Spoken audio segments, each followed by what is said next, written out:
Por que arte? O que é arte? E qual é o seu papel no mundo, afinal? Esses questionamentos são trazidos no documentário Por que arte?, dirigido por Carlos Donaduzzi. Ele foi gravado em 2016 e traz o cotidiano de dois artistas que escolheram essa área de atuação. O documentário foi selecionado para a Mostra Competitiva Regional do Festival Santa Maria Vídeo e Cinema, que aconteceu em novembro de 2018. Teve como lema nessa edição, atuar e mudar as coisas. E para discutir um pouco sobre o documentário e também sobre a arte, nós convidamos o Carlos Donaduzzi para conversar com a gente. Seja muito bem-vindo, Carlos. Obrigado pelo convite. Legal estar aqui para falar um pouco do documentário e do audiovisual também. É um prazer te receber. E para começar, a gente podia conversar um pouco sobre por que falar de arte. Conta pra gente o que te motivou a fazer esse documentário. Certo. A ideia do documentário, ele vem porque eu sou um aluno de curso de artes visuais, estou fazendo doutorado em artes agora também, e muitas das conversas com os colegas, enfim, a aula, sempre essa questão do porquê da arte, o que é arte, ou o porquê de ter essa escolha, é algo que sempre surgia, e principalmente no pensamento de cada um dessa escolha, o porquê fazer, não exatamente tentar responder o que é arte, mas por que alguém escolhe fazer arte como uma escolha de vida. Então, esse documentário, ele parte um pouco para tentar entender por que dois artistas escolheram essa área, o que eles pensam de si, da arte, e qual é o motivo que leva eles a todo dia produzir, enfim, tanto na academia, ou uma produção voltada para um espaço positivo, ou também o que isso interfere na própria vida, no cotidiano. Enfim, então foi uma tentativa de mostrar para um público que não está acostumado ou que não frequenta um ambiente artístico o que se passa na cabeça de dois artistas, o que eles querem fazer, o que eles querem falar. E a partir disso mostrar que não existe uma resposta tão definida assim. Então é pegar duas visões que não tem um ponto final, elas são respostas abertas que eles vão construindo ao longo da sua trajetória. É mais para trazer uma discussão, né? É mais para discutir mesmo, assim. A ideia inicial do documentário iria ter mais 2 entrevistas, aí por uma questão de tempo, enfim, na época ele deveria ter menos de 10 minutos, eu acabei cortando para não ficar uma conversa um pouco aleatória, mas também teria uma visão dos historiadores da arte também, que é uma outra escolha que também faz parte do campo da arte, mas é uma escolha mais teórica, de alguém que pesquisa um assunto e vai atrás desse assunto. E, enfim, aí eu acabei, por também ser artista, pensando em colocar o trabalho desses dois artistas, para ser como é algo mais prático, enfim, tem mais a ver com o que eu faço, com o que eu penso também. Foi uma escolha, então, desse recorte dos artistas, assim, para tentar trazer um pouco da voz deles. Que normalmente o trabalho artístico ele é exposto, o trabalho ele está ali no museu, numa exposição, mas pouco se sabe sobre quem o fez, assim, então a gente não vê o rosto por trás da obra. E aí então a ideia é a partir disso, mostrar esses dois rostos e o que eles pensam sobre isso. É um pouco do trabalho antes de chegar na exposição, um pouco do o que levou a eles a escolher aqueles materiais, ou enfim, no documentário são artistas, um que trabalha com pintura e cinema, que são coisas bem distantes numa lógica de linguagens, assim, e o outro que trabalha com objetos, enfim, com texto, com fotografia, com desenho, enfim, alguém que circula por várias linguagens, que tem muita influência do que ele recebe do cotidiano dele mesmo e de como ele tenta modificar. Então, foi tentar mostrar essas visões um pouco opostas também, e o que eles pensam sobre isso, até e esse contraste entre o que eles falam, o que é o discurso deles e o que é a obra também física. E o teu objetivo inicial, tu acha assim, vendo depois que foi terminado o documentário, ele foi cumprido? Eu acho que sim, porque ele não tem resposta. Eu acho que quem assistiu esperando uma resposta pode ter se decepcionado porque os artistas não respondem. Eu também tentei não responder nada, deixar na própria edição, deixar 2 falas finais que não tem uma definição muito exata, mas que mostram um pouco da motivação deles. Então, a ideia não era responder a pergunta, que é o título do documentário, e sim deixar mais aberto ainda, para mostrar que não existe esse ponto final, que é uma pergunta que quem é artista, enfim, historiador, está sempre tentando responder ou buscando essa resposta, mas eu acho que no fundo sabe que nunca vai responder.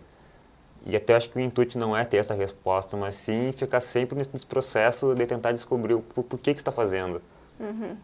E eles trazem muito essa discussão da arte inútil, da arte como um produto, né? E hoje em dia as pessoas tendem a pensar que a arte só é útil quando ela é um produto do capitalismo, quando ela está sendo vendida, quando ela está sendo para decoração. Mas ela não necessariamente tem que ter um objetivo, né? Sim, até um dos artistas, o Elias Maroso, que é um dos que foi entrevistado, ele tem um trabalho atual, eu convivo com ele, enfim, sei o que ele está produzindo, que são obras em áudio. Então, isso foge de uma lógica mais tradicional, de um trabalho que é feito, não que isso seja inferior ou seja menor, um trabalho que é feito para ser exposto e para ser vendido. Mas é um pensamento de quem quer fazer algo porque algo afeta ele no dia dele e ele quer expor isso de alguma maneira. Então, um trabalho em áudio, se for pensar numa lógica capitalista, quem irá comprar um trabalho em áudio? Sim. Às vezes até um trabalho em vídeo é difícil de ser vendido. E é um trabalho que ele emite em ondas de rádio. Então, não tem um intuito de ser vendido, sabe? É um trabalho que ele simplesmente está criando uma manifestação dele de acordo com algo que ele viveu. E aquilo, se alguém procurar essa onda sonora na região onde ele costuma liberar esses áudios, vai encontrar essa obra de arte sendo passada no rádio. Então, foge um pouco desse trabalho mais tradicional, assim, que o público geral ficou acostumado, porque os livros de história da arte, tanto para quem é estudante de arte ou quem não é, acaba tendo acesso muito mais a pintura, escultura, desenho, algo mais tradicional, e não percebe que existe uma variedade tão grande de manifestações. Então foi um pouco mostrar isso, por isso que, e ele também, no caso dele específico, é um artista que também trabalha com pintura, com desenho, então é mostrar que essa contradição tá em todos, sabe? Então o trabalho, ele não necessariamente ele tem que ser criado para um certo nicho, para o mercado ou não, e isso vai ser depois que ele estiver pronto que a gente vai acabar descobrindo para onde que ele vai. É para ser uma consequência, não um objetivo, É uma né? consequência, exato, não é objetivo, assim, é mostrar que eles não produzem pensando no final, como vai ser visto, mas sim, aquilo excede eles e eles querem mostrar. Então, o próprio filme do Muriel, que ele comenta no documentário, ele já é um filme também que ele acabou circulando por festivais voltados para filme experimental, filmes muitos feitos por artistas mesmo, porque ele já foge de uma lógica também de uma linguagem tradicional do cinema. Ele é um filme com muito silêncio, são muitas imagens extensas, assim, não, com cortes também que já foge dessa lógica mais ritmada, mais acelerada dos filmes tradicionais. Então, ele está focado numa linguagem tradicional, mas já expande para um outro campo também. Então, é um pouco isso. Ele é um filme que se desencadeou para ter uma visão mais artística da linguagem. E a pergunta por que a arte, então, não é para ser respondida. Mas para ti, na tua concepção, discutir arte nesse documentário mudou alguma coisa sobre o que tu pensa? Ou te transformou um pouco numa pessoa mais crítica? Mudou alguma coisa para ti? Acho que o mais interessante foi ouvir eles, assim, porque era concordar com muitas coisas que eles falaram, discordar de algumas. Eu até tenho a intenção de ampliar esse documentário, fazer um segundo e tentar trazer uma visão mais aberta para um público geral, assim, para um público que não tenha tanto conhecimento em arte, porque eu acho que ele acabou se tornando um documentário com uma linguagem mais fechada a quem já tem um certo conhecimento sobre arte. E a minha ideia é sempre tentar deixar as coisas mais acessíveis para quem também não tem contato tão profundo. Mas eu acho que o mais interessante assim foi de ouvir eles, foi ver como essa produção acontece de uma maneira sem esse objetivo final, sabe? Tô construindo algo para ser vendido. Claro, todo mundo precisa pagar as contas no final do mês, mas aquilo também excede um pouco essa vontade de sobreviver também. Eles fazem arte porque eles precisam fazer arte.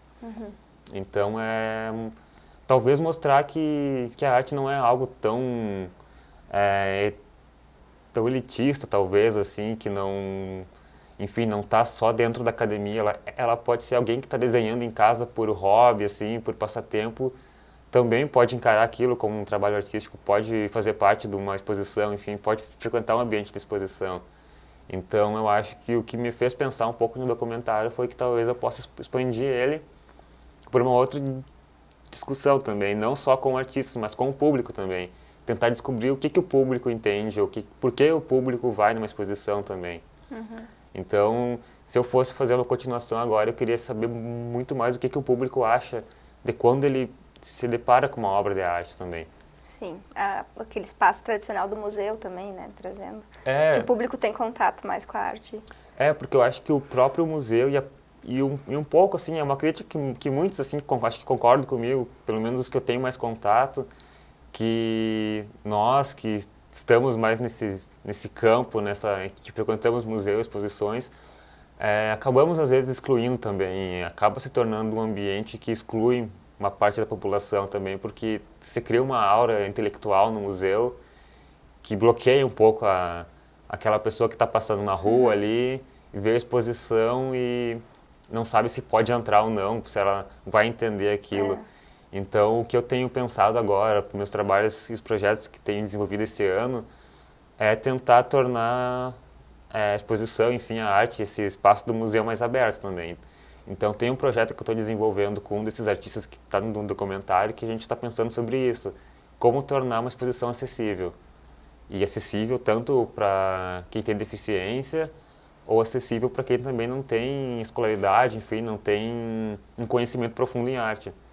Mas que a pessoa, ao passar pela porta do museu, tenha interesse e saiba que ali tem um espaço que vai receber bem, não vai ser esse ambiente fechado, intelectual, voltado para, enfim, para quem está na academia. E por mais que seja um ambiente aberto, às vezes a pessoa não se sente à vontade de chegar ali porque ela tem medo de não entender, de não compreender, né? Ou comentar algo que soe estranho, sabe? Que soe, enfim... Eu já vivenciei situações aqui em Santa Maria mesmo, de estar no museu, no MASME, numa abertura de exposição, pessoas que passaram na rua viram, entraram e percebe na própria maneira como ela se comporta, assim, tímida, com um certo medo de andar, de circular, de olhar e falar alguma coisa. E eu acho que essa é uma barreira que pode ser rompida, sabe? Enfim, não tentar deixar algo tão fechado assim dentro de um certo nicho, mas abrir para todo mundo. E essa é uma discussão que não se esgota também, né? A discussão sobre arte, ela é muito complexa e ela abrange vários níveis, né? Porque ao mesmo tempo que tudo é arte, nada é arte, tem toda uma discussão por trás profunda, né? Sim. Até ano passado, não, 2017, teve a situação do Queer Museu e aí isso se tornou muito forte, né? Então, na própria mídia, enfim, jornais e sites que dificilmente acabavam divulgando alguma notícia sobre arte, passaram a falar sobre arte o dia inteiro. Por causa de uma exposição que acabou trazendo algumas obras, com algumas polêmicas, enfim. No momento que o país estava começando a ficar super dividido, então as opiniões se chocaram muito. Mas foi curioso ver, no mínimo curioso para não usar outra palavra, assim, que como se resolveu falar sobre arte, mas só no momento que aquilo trouxe algum choque, sabe? Algum desconforto, algum desconforto. E acho que a arte também serve para isso, mas, enfim, no próprio país, na própria cidade, as pessoas que fazem, que produzem, estão há anos tentando conseguir chamar a atenção das pessoas para a arte, mas ela acabou sendo só quando se tornou um assunto polêmico, sabe? Então, existe essa dificuldade de tornar acessível, porque às vezes não há interesse também de mostrar. Então, um pouco do documentário é isso, tentar mostrar quem são esses rostos que fazem. Então, talvez se fosse pensar, até tem um amigo que me deu a ideia de seguir o documentário mostrando todo mundo que faz arte, os produtores, enfim, quem trabalha com curadoria de exposição, quem trabalha em museu, para mostrar que existe muita gente por trás de uma exposição, Não é só o artista, Não né? é só o artista, uma exposição numa cidade pequena, trabalham 20, 30 pessoas para a exposição acontecer. Eu tenho experiência de montar exposições, de organizar festivais de arte, enfim, e são muitas pessoas envolvidas. Então, vai desde a pessoa que cuida da sala, da exposição, enfim, da instituição, de montadores, de artistas, enfim. Então, tem muita gente envolvida. Sim. Então, a ideia um pouco é tentar mostrar quem são essas pessoas que estão por trás. Então tá, a gente vai para o intervalo rapidinho, mas a gente já volta para conversar mais sobre o documentário Por que Arte? E também, no próximo bloco, a gente assiste a produção. Até já!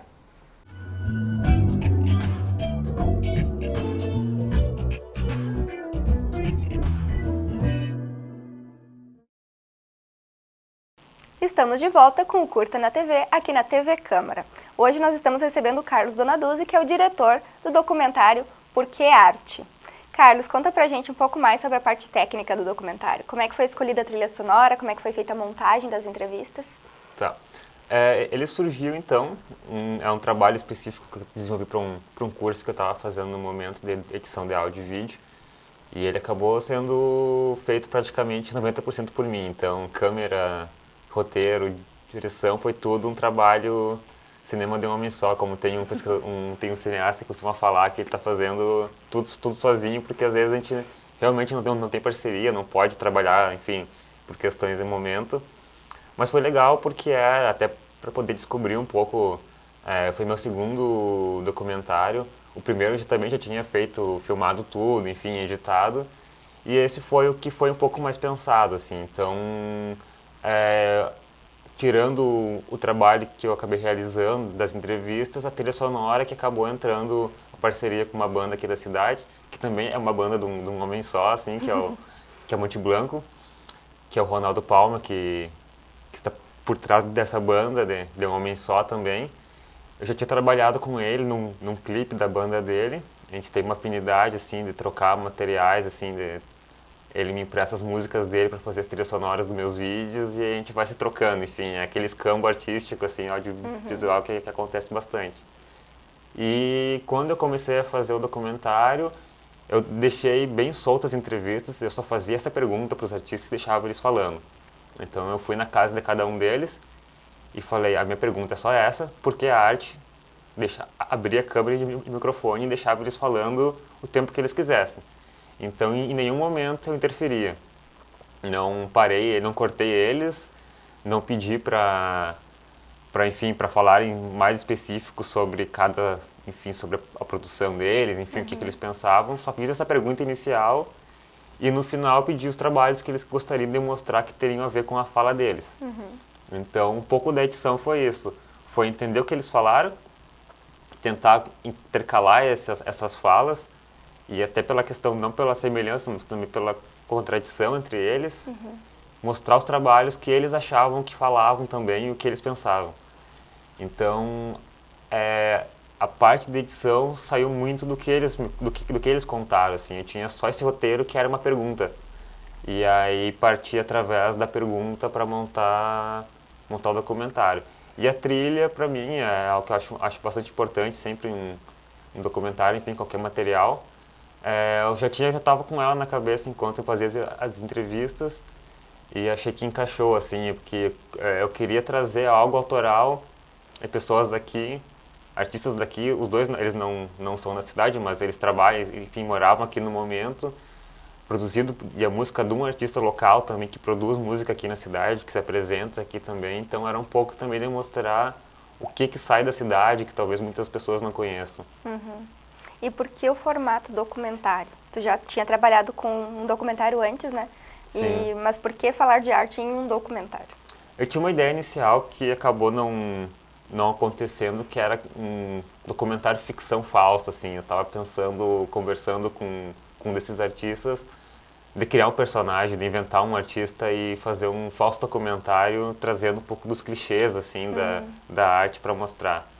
Aí no fim achei que não era o momento, que seria legal primeiro fazer algo, construir para depois desconstruir, sabe? Que é uma ideia que eu ainda tenho de fazer com alguém, que é inventar esse personagem para trazer um pouco desses clichês, sabe? E ao mesmo tempo mostrar que não é bem assim que acontece.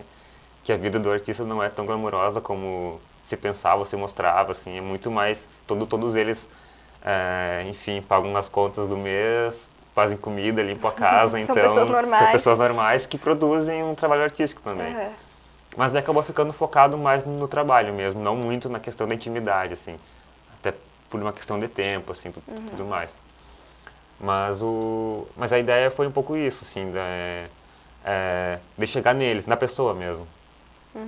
E o festival, tu já tinha participado de outros festivais de Santa Maria de Cinema? Foi a primeira vez? Como é que é a tua relação com os festivais? No Santa Maria de Cinema foi o primeiro. O meu primeiro documentário que eu fiz foi durante a gravação do primeiro disco de uma banda aqui da cidade, a Lug. Eles estavam no estúdio e eu fui pro estúdio com eles e saiu um documentário sobre um documentário making off da produção do disco. Aí então foi algo bem solto também, foi mais captar a imagem da banda, deles em estúdio, enfim, falando sobre o processo deles também e sobre como eles viam a música e como isso estava mexendo com a banda também durante esse processo. E fiz um clipe deles também, então meus trabalhos acabavam circulando entre clipes e esse primeiro documentário. Um desses clipes da Lug, ele foi para o Cine Serra, que é um festival na Serra Gaúcha, há uns 2 anos atrás, se não me engano. Foi o primeiro que participou do festival. E aí, esse documentário da Lug eu tinha feito pensando no Santa Maria Via de Cinema. Eu terminei ele para ter tempo hábil de escrever, porque como santamariense, eu buscava ir em todas as edições, em todos os dias, era aquele que estava sempre lá assistindo. E isso me motivou a fazer também, a produzir algo meu. E o ano que eu fiz o festival entrou em ato, então foi até meio decepcionante, assim, porque vou poder mandar algo meu pro festival, que eu sempre ia assistir, aí o festival acabou naquele momento. Aí quando eu fiz esse, deu coincidência que o festival estava voltando. Então foi bem legal participar, assim, porque ver na praça, aberto para todo mundo que estivesse passando, então já valeu a pena ter feito e ter mostrado só pelo fato dele estar aberto, assim, porque eu conheci o festival passando na praça. Então, para mim, na época, foi muito legal, com 17 anos, andar no centro da cidade e descobrir que tinha um festival. E acho legal ele voltar na praça, porque várias pessoas que vão passar ali não conhecem o festival, vão descobrir, vão passar a assistir, enfim, vão descobrir várias coisas que acontecem ali. Da mesma forma que tu. Como eu descobri há um tempo atrás, então foi bem legal. E tu pretende continuar participando, então? Se eu conseguir produzir algo durante o ano, para esse ano, na verdade, já eu pretendo enviar também. Tem planos de novas produções? Esse do Porque Arte eu pretendo fazer dois, talvez com outro nome. Mas como teve gente que se interessou em participar, tanto ajudando na parte técnica quanto em cedendo entrevistas, sendo entrevistados, talvez eu consiga fazer mais um documentário pequeno, uns 10 minutos, para falar um pouco mais de arte. Como eu estudo, eu gosto de falar sobre isso, talvez trazendo essas questões mais do público. Mais cotidianas? Mais cotidianas, é uma ideia que talvez saia do papel esse ano. Então tá, boa sorte com isso, muito sucesso Obrigado. pra ti. Mais uma vez, obrigada por ter vindo aqui pra gente conversar sobre arte, né? Tá bom, muito obrigado, foi muito legal participar. E você aí de casa, pode pegar a pipoca, pode pegar a cobertinha, que agora a gente vai assistir Porque Arte, dirigido pelo Carlos Donaducci.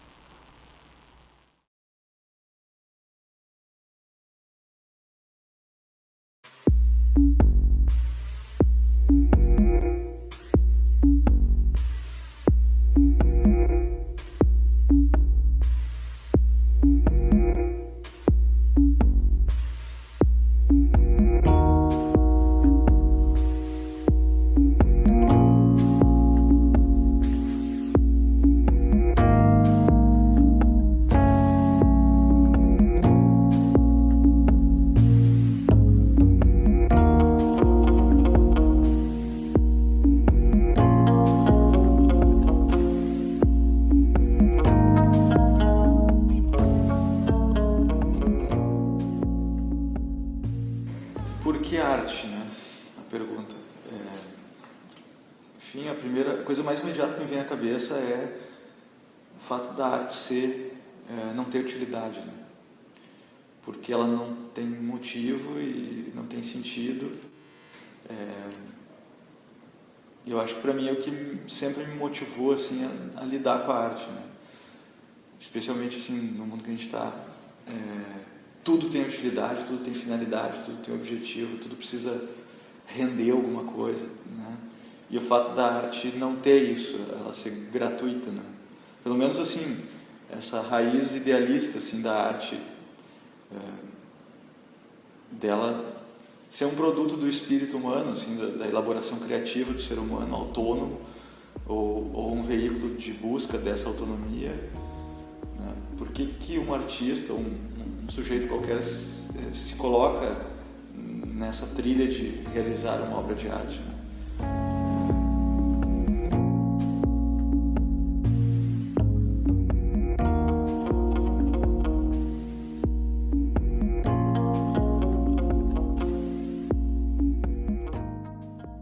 diferencio então a arte de uma perspectiva do artista para aqueles que estudam a arte ou aqueles que se dedicam a teorizar, seria a história e a crítica, justamente porque eu estou mais ligado a essa força que motiva a criação.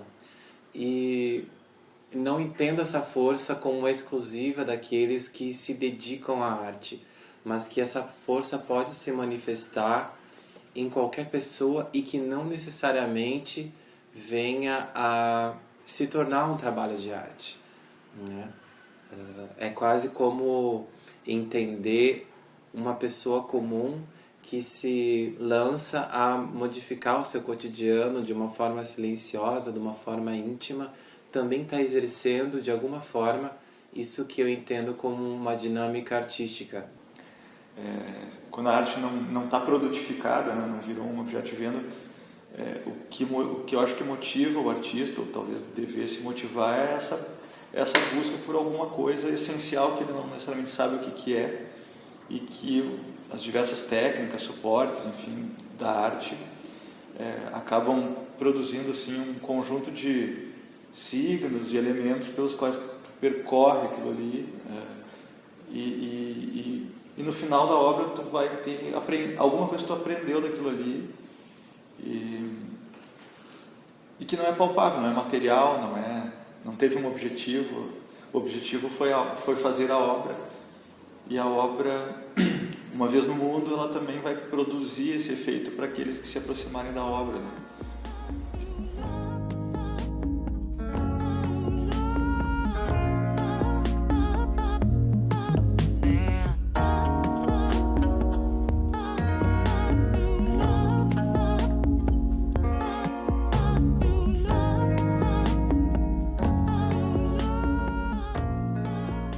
Eu sempre penso nisso, porque eu acho que é a pergunta de todo artista, né? Porque até dos não artistas ou dos leigos, as pessoas que nem têm uma relação com a arte, elas ouvem falar que existe isso chamado arte, mas elas não têm uma noção do que seja. Mas a pergunta é sempre essa: tá, mas o que é arte, né? Ou por que a arte? E eu acho que, sei lá, se o artista chega a responder com muita clareza e definição, isso tem algum problema, assim, né?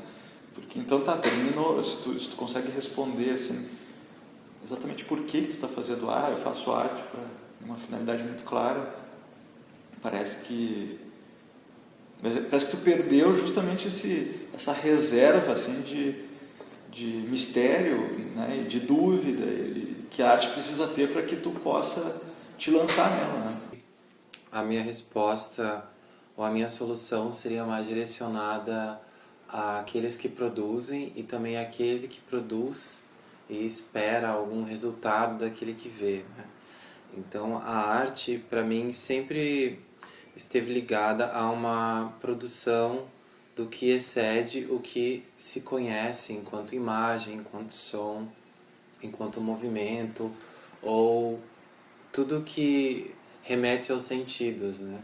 E essa minha perspectiva lança a arte não apenas para um campo isolado, disciplinar, um campo em que existem seus agentes fechados, com seus valores e suas especialidades, mas entender a arte como uma dinâmica que transforma formas que já existem, né? Isso desde um trabalho em linguagens tradicionais, mas também hoje em dia na arte contemporânea, entendendo a arte como um movimento que também pode transformar formas de viver o cotidiano, né? Então é quase como ter uma noção indisciplinada da arte, de não entender ela fechada num campo específico e autônomo, né? Então eu acredito que o porquê da arte está muito voltado a isso, a quase que uma celebração de produzir excedentes e de não trabalhar só com o reconhecível. A arte sempre vem a trazer o que nos espera uma produção de significado, ou seja, o que nós não conseguimos reconhecer e que nos coloca num plano ético e estético de produzir o significado diante do que nós não reconhecemos.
A gente sempre conversou sobre adoção, mas nunca assim, vamos realmente adotar.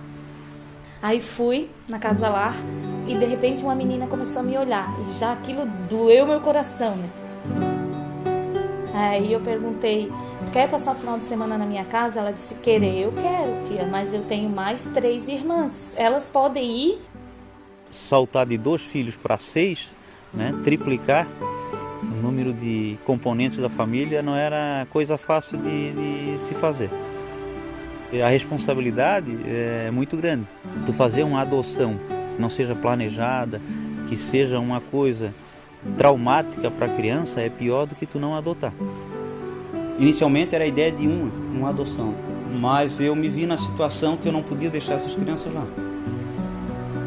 E ali já tinha uma outra família, e as 4 eram uma família.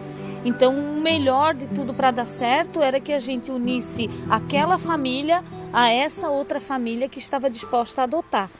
Nós não somos ricos, não temos poder financeiro, não somos economicamente bem-sucedidos, mas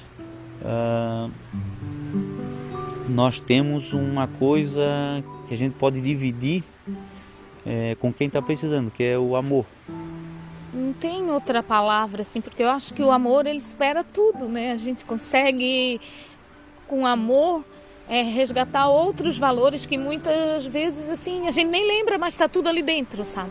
Porque quando tu adota uma criança, 4 crianças, 3 crianças, sei lá, tu estás dando amor que é incondicional. Ou seja, tu amar o filho que é teu, biologicamente, é uma coisa normal.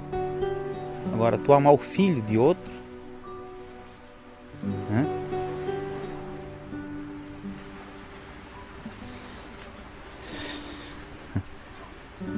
Não foi somente nós que escolhemos estas crianças que estavam lá, nós fomos também escolhidos por eles. Porque hoje é a família que é, porque eles acreditaram nessa família que eles escolheram também. Lá na Casa Lar, as pessoas acho que só importavam com a idade. E foi muito impressionante de a minha mãe ter coragem de adotar várias meninas, ainda mais com idades diferentes. Nós não exigimos que eles nos chamassem de pai e mãe, nós não exigimos o amor em troca, né? Isso aí foi acontecendo, naturalmente, foi acontecendo. E hoje a gente sente que isso aí é uma coisa natural deles, né? Já tive experiências de não ter um pai e uma mãe, então ter de novo, além de ser bom, é muita sorte. Eu senti que eu tinha uma família de verdade na hora que eu comecei a chamar eles de pai e mãe. Foi maravilhoso, assim. A decisão da adoção muitas vezes é um ato espontâneo e natural, na hora que o teu coração bate mais forte, o teu olho brilha. E essa decisão que a gente tomou foi de não separar as irmãs. E eu vejo que elas são fortes hoje justamente porque elas sabem onde estão todas. Elas sabem que são amadas, elas sabem que tem alguém que se preocupa com elas. O que eu quero passar para eles, na realidade, é o que eu aprendi com os meus pais, né? Os meus pais, eles me ensinam bastante dar valor àquilo que você tem, sabe? Aquilo que você constrói, né? Que tem que sempre ir atrás dos seus objetivos, estudar para ser alguém na vida. Hoje a gente luta muito pela educação deles. A Elo, que está fazendo o terceirão, ela vai fazer o vestibular para odonto. A Ana quer fazer direito para ser juíza. Dá vontade de sair falando para todo mundo que filhos maravilhosos que eu tenho e quanto que vale a pena adotar. Porque você não precisa esperar um filho, mas sim conhecer um filho. Lá dentro de um orfanato tem crianças que querem ser amadas. E essas pessoas que têm um amor para dar, por que elas não dão? Acho que amor de mãe e de pai não tem um outro igual.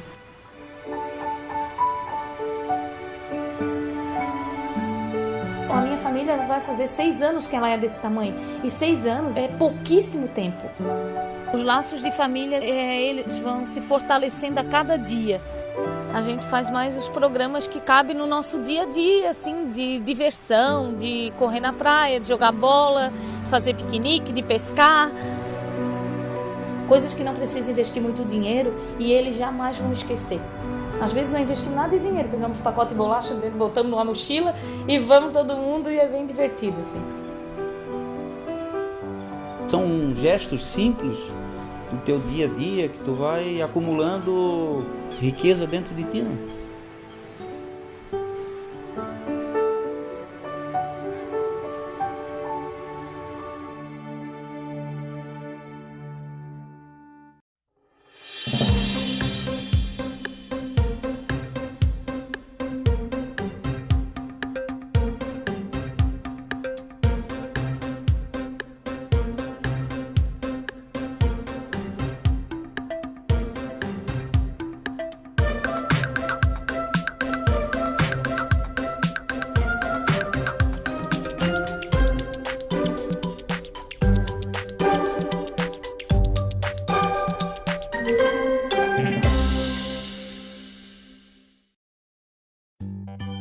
Você decidiu adotar?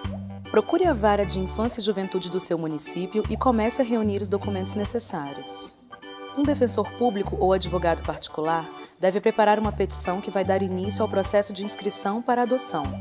Faça os cursos de preparação psicossocial e jurídica para adoção. Em seguida, você será entrevistado e receberá uma visita domiciliar. O resultado dessas avaliações vai para o Ministério Público e para o juiz da Vara de Infância. Você sabia? Todo adulto maior de 18 anos, que seja pelo menos 16 anos mais velho que o adotando, pode adotar. E pessoas solteiras, viúvas ou que vivem em união estável também podem adotar. Durante a entrevista técnica, o pretendente escolhe o perfil da criança desejada, o sexo, a faixa etária, o estado de saúde, os irmãos e etc. Quando a criança tem irmãos, a lei prevê que o grupo não seja separado. A partir do laudo da equipe técnica da Vara e do parecer emitido pelo Ministério Público, o juiz dá a sua sentença. Com o pedido acolhido, seu nome será inserido no Cadastro Nacional de Adoção, válido por 2 anos em todo o território nacional. Agora você está automaticamente na fila de adoção do seu estado e vai esperar até aparecer uma criança com o perfil compatível com aquele que você escolheu. Surgiu uma criança com perfil compatível? A Vara de Infância vai te avisar. Então você conhece o histórico de vida da criança e, se estiver de acordo, vocês serão apresentados. A criança vai ser entrevistada depois desse encontro e dirá se quer ou não continuar com o processo. Durante esse estágio de convivência, monitorado pela Justiça e por uma equipe técnica, é permitido visitar o abrigo onde a criança mora e dar pequenos passeios, para que vocês se aproximem e se conheçam melhor. Se tudo correr bem, a criança é liberada e você pode ajuizar a ação de adoção. Quem entra com esse processo recebe a guarda provisória, que vale até a conclusão do processo. Nesse momento, a criança passa a morar com a família. A equipe técnica continua fazendo visitas periódicas e apresenta uma avaliação conclusiva. O juiz profere a sentença de adoção e determina a lavratura do novo registro de nascimento, já com o sobrenome da nova família. Existe a possibilidade também de trocar o primeiro nome da criança. Nesse momento, a criança passa a ter todos os direitos de um filho biológico. É o começo de uma nova família.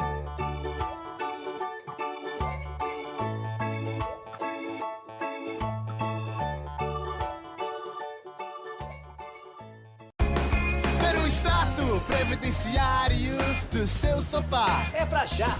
Solicitar salário maternidade sem se preocupar. É pra já. Simular sua aposentadoria sem complicar. É pra já. Fazer agendamento na hora que precisar. É pra já. Consultar o extrato pro imposto de renda de qualquer lugar. Conheça o Meu INSS, tenha serviços e benefícios onde você estiver. Baixe o aplicativo ou acesse o site Meu INSS. Precisou? É pra já.